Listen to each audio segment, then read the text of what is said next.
We on? Indeed. All right. Welcome to this week's Mead, Metal, and MMA podcast. I'm Kevin, and the tardy one, as he shall be known. No, that's Don't even fucking get professional me life. started on the day that was today. Yeah, it's been a rough day for Brandon. We kind of came in. Stay out of the hospitality business, folks. We came in with little musical stylings, and you can't hardly hear, I'm sure, Drown. Because we don't want to get pulled off of YouTube, so we can't play their stuff. So do check out Drown, though. We'll talk more about other metal or supposed metal acts later. Alleged metal acts. Yeah. You bet. Hey, I hope everybody's having a great week. We're I don't. I hope you're all having a fucking terrible week. Week past my birthday. Cheers to you, a little whiskey shooter. Indeed, sir. And then a little marinara going on in the background, for my mother. Actually, no, for me. It's a Good Friday here on the show. I don't mean that by like religious standards. Every Friday is a Good Friday. Yeah, that was last week. We like to get together and talk about our three favorite subjects of the day, which happen to be mead, metal, and MMA. If you're not a fan of any of the three, you're not going to dig what we do, so, you should go away. No, fuck that. Stick around and get mad and yell at us. Yeah, well, although, unless you're looking for recreational outrage, we can supply that. Oh, man. Oh, you have no idea. Oh, for fuck's sake. We're going to talk about cheerful things today. Yes, we are. Mead is very cheerful. Here's why. Because our Runestone batch, and I know all of you are going, really? You assholes talk about this every week. Really? Here's what's happening. Coming up tomorrow. We are, the amendments are on hand. I wanted to make sure the batch was where it's supposed to be, and it is. We're going to be moving that batch out of primary fermentation to secondary, but this is going to be the secondary where we start putting in flavor amendments, things that will influence the final product, which in this one really happens to be the oranges and happens to be the vanilla. Now, for one, the batch refused to kind of really give up the ghost, the yeast, and it kept doing what it was doing. And I think we've talked about this numerous times. Yeah. So yeah, we have. It finally, the flocculation died like about 10 days ago, which is where we wanted it. So what we're going to be doing is adding in orange elements, actual oranges. We'll be adding those in.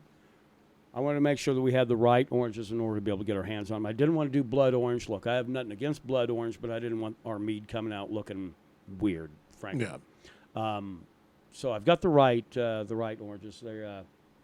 They're going to come a long way with us on this one.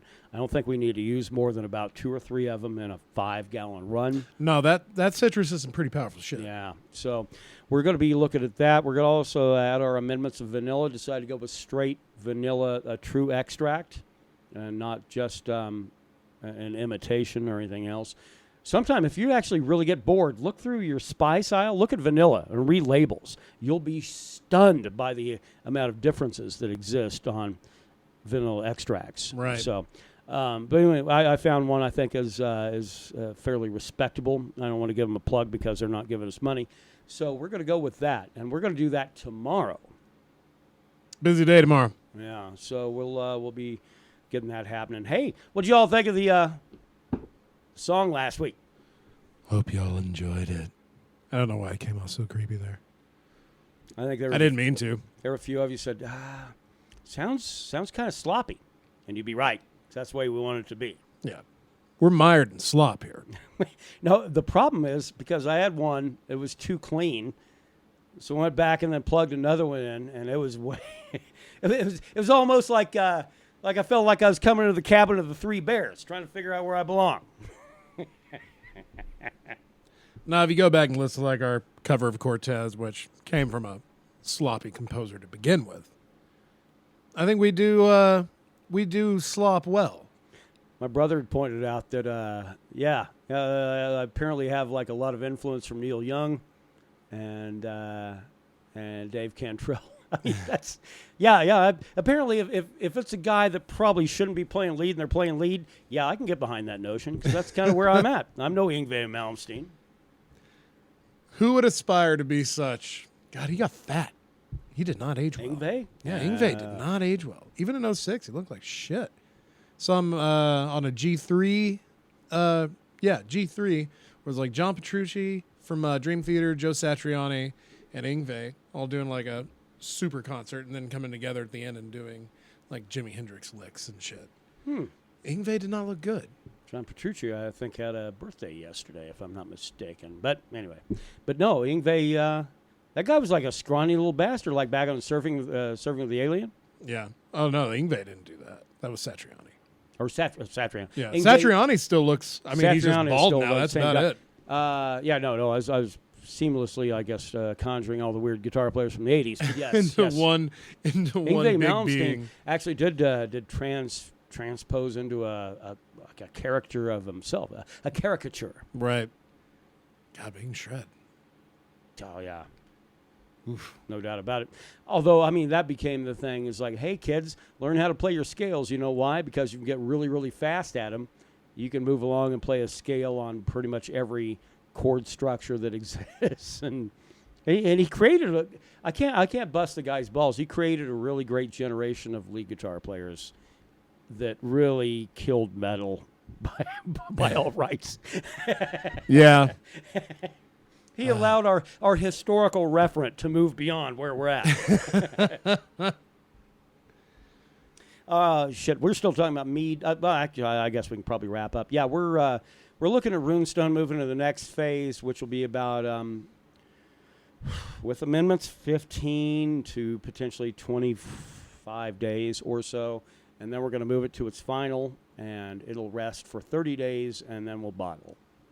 30 days or as long as it feels like it needs. Well, we've kind of done that on the primary, which is always good. I mean, that's where you get your true conversion of sugars to alcohols and primary fermentation. 86% of the process generally is consumed within the conversion to alcohol from sugars or within that primary fermentation. So, and you can't get 100% conversion unless we want to start talking about moonshining or something like that. But that conversion point, yeah, you're getting almost all of it in that primary. Yeah. And why we have done what we've done here lately, and that is to get a vanilla batch of mead started, and then we move it to the next phase, which that's where our flavoring phase is at. We're doing that for a very distinctive purpose, because anything we add in primary is going to get muddied as far as flavor goes. Flavor profile is going to be very background. There are still certain things we're going to do where we're going to put it into primary, but by and large, I think if we're trying to get a certain flavor note out there, we're going to have to do that the way we're doing it. Sure. And that is post-primary. So, I was thinking if we ever wanted to offer a second tier of our product, could always go just really, really cheap honey and Jolly Ranchers. Sell it for like $5 a bottle. well, no alcohol content, I guess, unless... Well, they have about as much alcohol content as a Smirnoff Ice. Oof. And about as much flavor. Yeah. No, I just ruined my evening bringing up Jolly Ranchers. All right, we're shutting the fucking podcast down. Good night, everybody. Mead is good. We're going to start. We're going to be starting 2 batches coming up, probably, if not next week, the week after. Whenever that shit's ready. Whenever that green chili is ready to go. We're going to start. We have to look at the calendar as where we're at. I want to make sure we're getting fresh green chili, not last season's batch. That's where we are with the Green Man, so that's why I haven't started that to date. True seasonal batch, by the way. Yeah, absolutely, by every sense of the word. And the thing is, we've taken it kind of easy through the first quarter and a little bit more of 2017, but things are going to get really, really crazy and ramped up toward the end of the year, because then we're going to have to start addressing our popular batches, which are Troublemaker, which are long ships, which are potentially another holiday batch, potentially. Yeah. Yeah, that might be something to noodle over. So, things are going to get a little crazy in the second half of the year comparative to the first. So, but that's the Mead update for this week. So, don't care where we're at.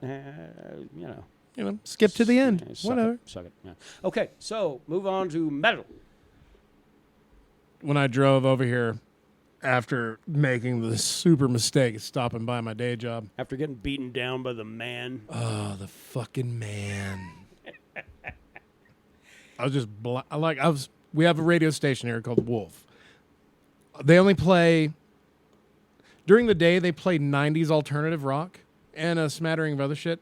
Between the hours of 6 and 10, They play more harder stuff, like Volbeat. Heard Volbeat on there twice today. Nearly made me not want to listen anymore. I was getting ready to comment. Isn't that like kind of one of your ticks? I can't do it. I don't understand. I don't understand how people think Volbeat is those vocals, man. The guitar is easy and the vocals are annoying. You've stayed away from Volbeat long enough. Your day will come. It's going to be just a fucking nuclear bomb of Volbeat one day for you. Mm-hmm. But Your Decision by Alice in Chains on one of their post-Lane albums came on. It kind of brought me down a little bit to where I only had to chug one tall boy when I got here instead of two. I noticed you came in hot. Came in a little hot. Came in hot. But now I'm better. The medicine has worked. It's worked well. We can go ahead and check out what's been going on in the week in rock and metal. Yeah, it would be like if we had like a drummer. Like,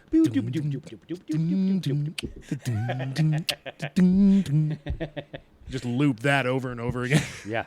Imagine that shit in your head. There we go. So, this date, because there's been a couple of you that were kind of cool with this segment. So let's get to this date in rock history. And we're kind of going to be covering the week.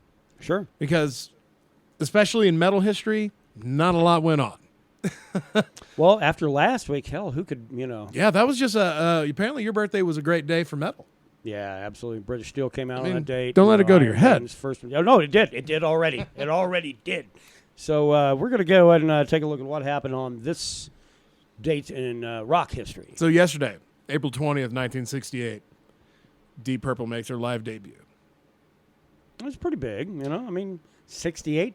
They really hit their stride in 70. I think that's when their first live record, Live in London, I think came out around there. I don't know, but Smoke on the Water kind of hit right around at the end of that hippie generation. Yeah, that's when they came out as Roundabout. Roundabout was a Yes song, though. But it was also the day with their band when they debuted. Oh, yeah. Okay. What else do we have on this date? Let's see. We got some pretty good birthdays. Good friend, Mr. Brett Bettinger. Oh, he's already he's the 1/3 of our whole operation. Right. Yeah, the silent third. Happy birthday, my friend. He'll be on the podcast one day. As soon as we get smart enough to figure out how to do it, trust me, it's going to happen. Yeah. But he shares a birthday with Iggy Pop. Iggy Pop turning 70? Born in 47. Yeah. Yeah, and 70 years of age. Iggy Pop changed a lot of cats' opinions around about how music should be, but a lot of those guys a little older than you and I. Yeah, so. no kidding. But still a groundbreaking guy. And on the death side, on the 15th, we lost Joey Ramone in 2001. This is not going to be a very popular statement. I never understood the Ramones, ever. I think punk was beyond me, and that's fine. No, I'm not here to judge. I'm saying the Ramones had their place in history, and man, even in their biggest day, they were still pretty underground. I mean, right. there were only moments that they ever poked their head a little bit above that underground kind of space and time. Yeah. Ramones, I put them right there with what was it, the Queens of New York or something like that. No, I'm thinking Queens of Stone Age. I know about the New York Dolls. The New York Dolls. That's who I was trying to think of. They had the guy that did the hot, hot, hot song. Same thing. Buster Poindexter. They never really. It did. They kind of had their head a little bit into the mainstream, but really stayed underground. Right. And if you encounter a fan of theirs and you let them know, oh yeah, I've really only heard like one or two songs. Well, I hope like hell that you have the wherewithal to tell them you have other stuff to do for that evening, because they will suck you in and make you listen to about 3 records worth of stuff, and it's not pleasant. Some of it is, some of it's not. I grew up on the Ramones, kind of cut my teeth on it. I understand. I was kind of there because that was the whole thing of my conversion from metal to punk kind of as a teenager. Yeah, if you can make that conversion from like the late 70s to early 80s, then you're going to get into it. You have the opportunity to really get into it. Man, it's a tough sell. There's nothing musically talented about what they really do, and I know a lot of Ramones fans, if they heard this, would go, "Pop, heresy!" But Henry Rollins would come and punch you right in the mouth. No, probably not. Probably not, because Rollins kind of knows that a lot of things are more important on the feeling, and there was no feeling coming out of the Ramones. Yeah, you watch a live Black Flag concert, and Henry Rollins is emoting some really bad shit. Oh yeah, no, absolutely. There was a lot of emotion behind Black Flag. Saw those guys actually. It was just Henry Rollins. So it was back because we thought it was going to be a Black Flag show at this little warehouse called Soundseas down in El Paso back in like 85, 86, something like that. No, it was Henry Rollins showed up and reading poetry and kind of talking. There you go. Very interesting kind of a show. But nonetheless. 17th of April, 1998, Paul McCartney's wife, Linda, died. It's the one that had legs, right? Yeah, that's the one that had legs and talent. Did I take it a little step further? Did I do that? No. We both kind of went over an edge there. Okay.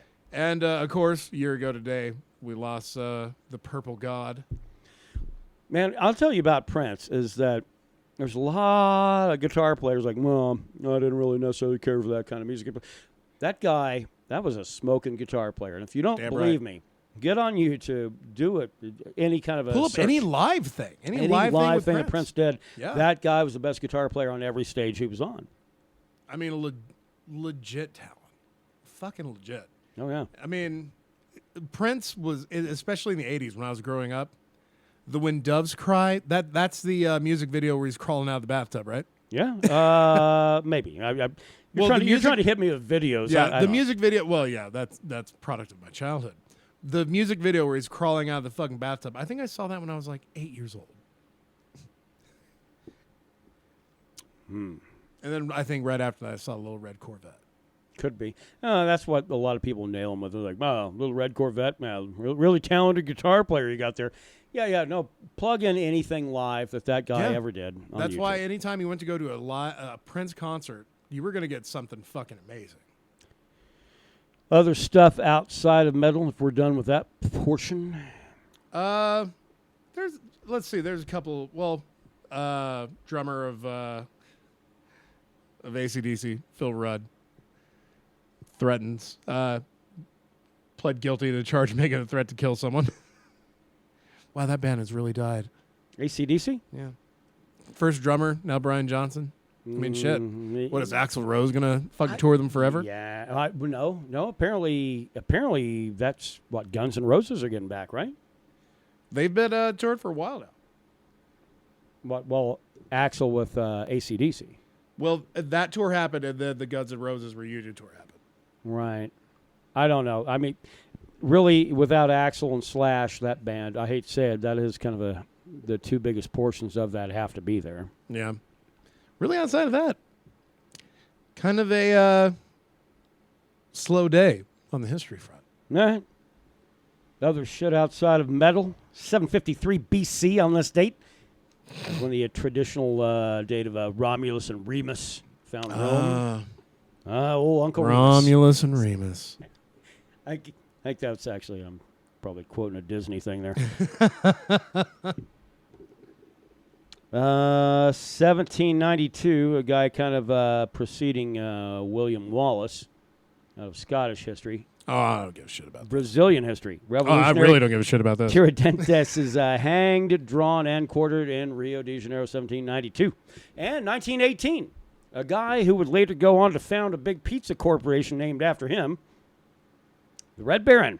Oh, wait. Snoopy. Probably trying to get him. Probably was not the guy that found this. He died in 1918, World War I. Yeah, German fighter ace Baron Manfred von Richthofen, the Red Baron. Shot down, killed over Vaux-sur-Somme over France. And, how many confirmed kills did he have? A shitload. I'm going to say like 80.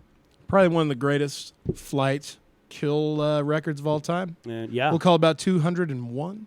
201. Because he lost once because he fucking died. I don't know. The guy had like 80, I think. 80. 80? I mean, so you become an ace at 5, if that gives you any idea. Goddamn. Well, yeah, shooting people out of the sky, that's a tough job. That becomes, work was good for him. So there we go. That's our, let's get to bands. Sub Rosa, check it out. They're, I think I mentioned them a couple of months ago. They're weird. I went down a weird cosmic bunny hole with these guys. Sub Rosa, Subrosa. Don't confuse it with a Brazilian prog band because there are two bands by the name. You want the one that's a doom metal sludgy band. That's the one you want.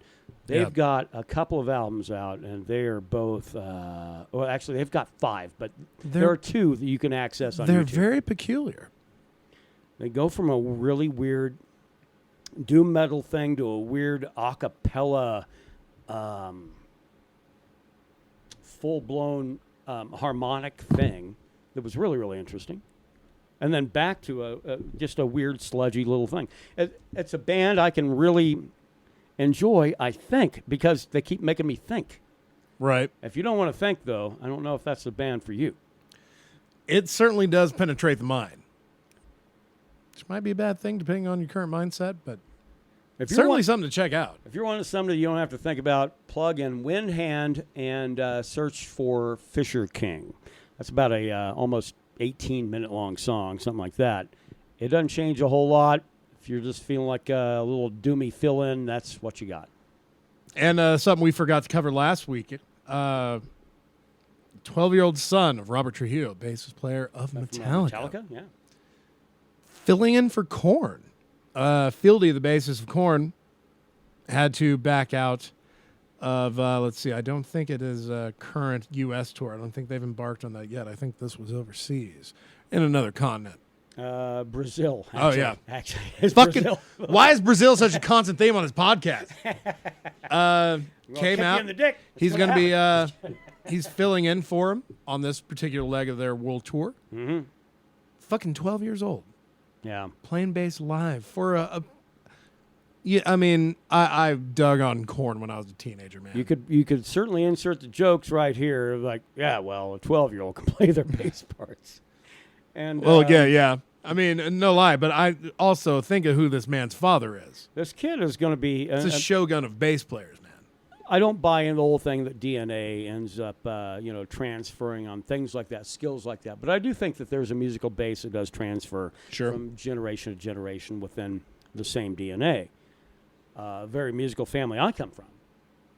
But I will say this, is that look at the, again, pull up YouTube, look for that kid. Robert Trujillo's kid is frankly a badass. And he's what, 12? 12 years old. And he is, he's pretty, I would say he's got all the skills his dad has, I would say, with a raw kind of approach that only a 12-year-old can bring to the music scene. Hey, if you were going to go to a Metallica concert, a tour that was going on, listen to this North American Stadium tour, and we'll shut down the metal portion at this.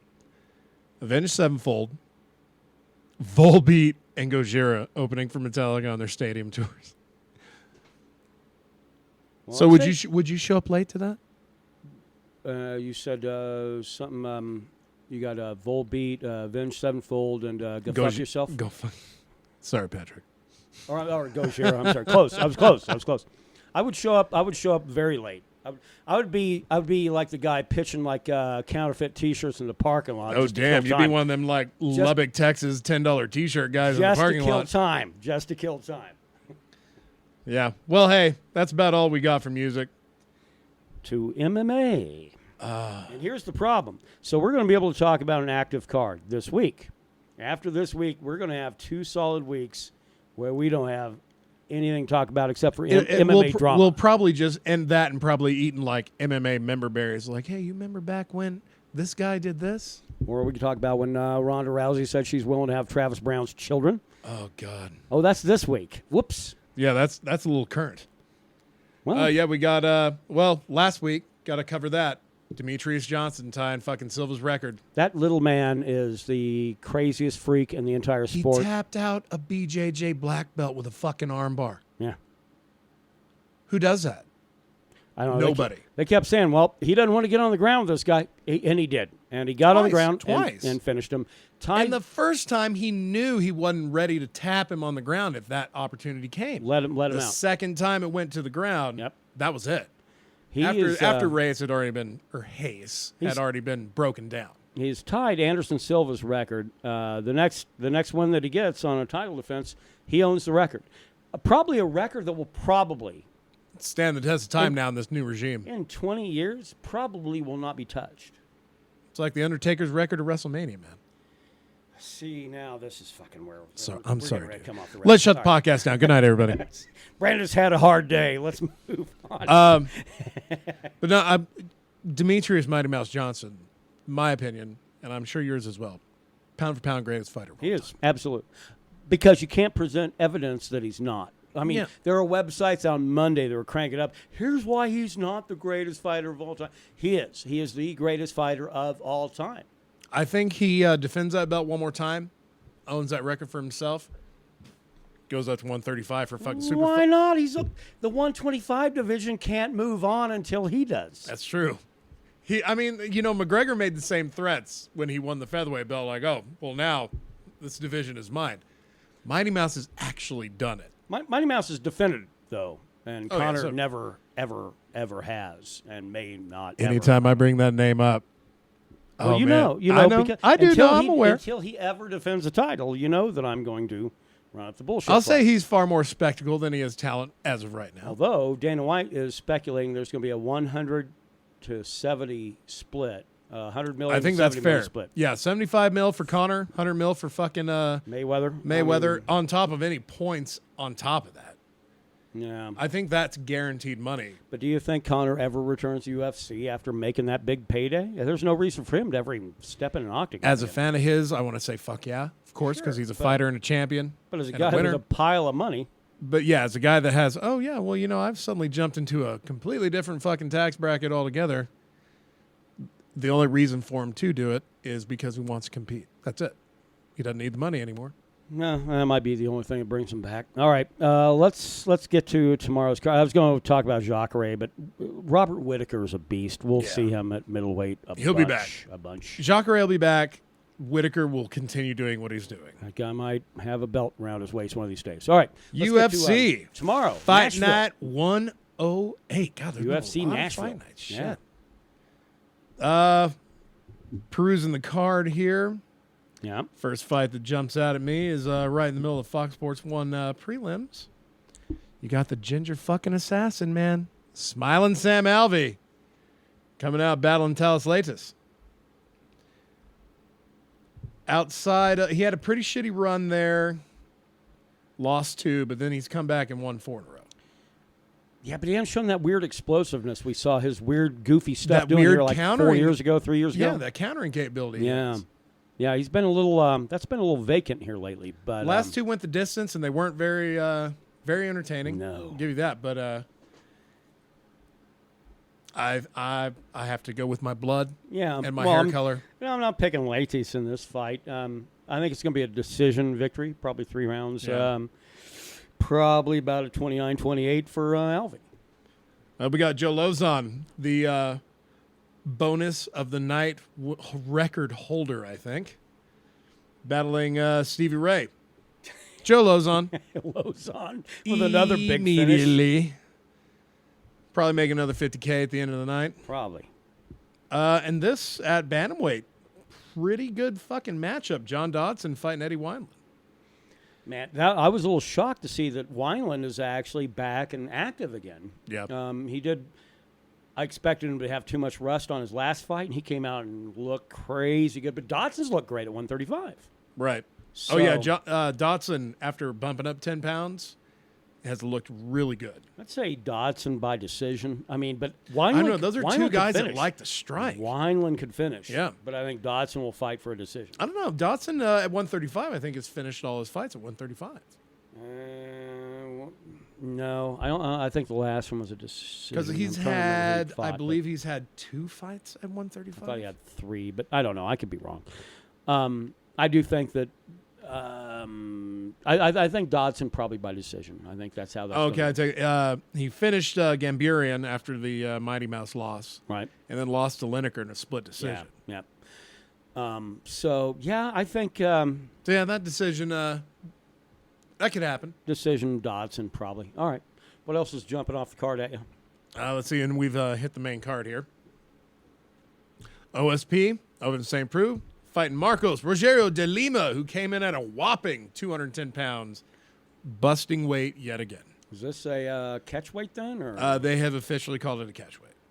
I mean, I don't know. I've learned that when the UFC lets a guy that doesn't come in at weight and let him fight, that guy usually wins. So, I mean, sorry, OSP, but And this is the heavier weight class. yeah, man. yeah.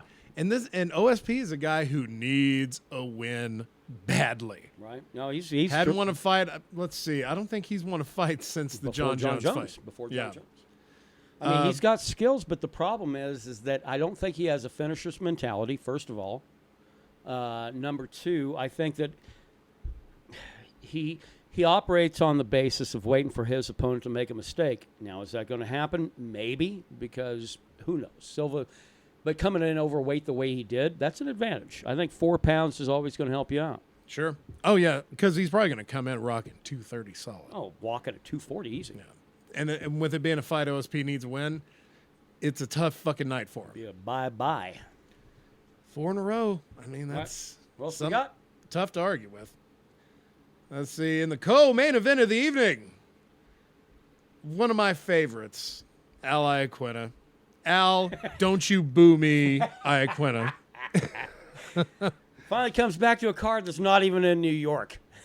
Fighting a man who gets a lot of hate that I mean, I understand why people hate him because they associate him with that terrible decision victory against Ross Pearson in Albuquerque. Oh, Diego Sanchez. Diego Sanchez. Yeah. Don't hate the fighter, hate the city.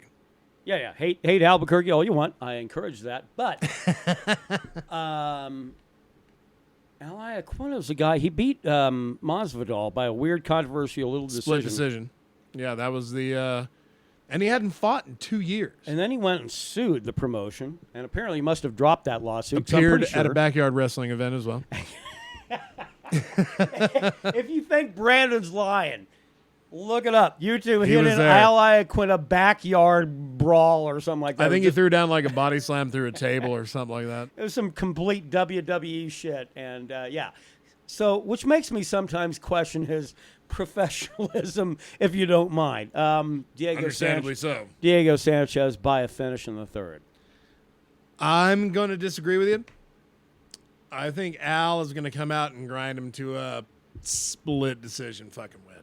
Probably just like he did with Masvidal. All right, let's get the main card or main event. The main event of the I can't do Bruce Buffer. No. I don't have enough Coke in my system yet. Hey, he doesn't either now. Come on, that guy's been on Fuck straight that. All addicts tell you they ain't doing it no more. And obviously he is. He's just not blowing out ACLs anymore. Cub Swanson fighting in the main event against Artem Lobov.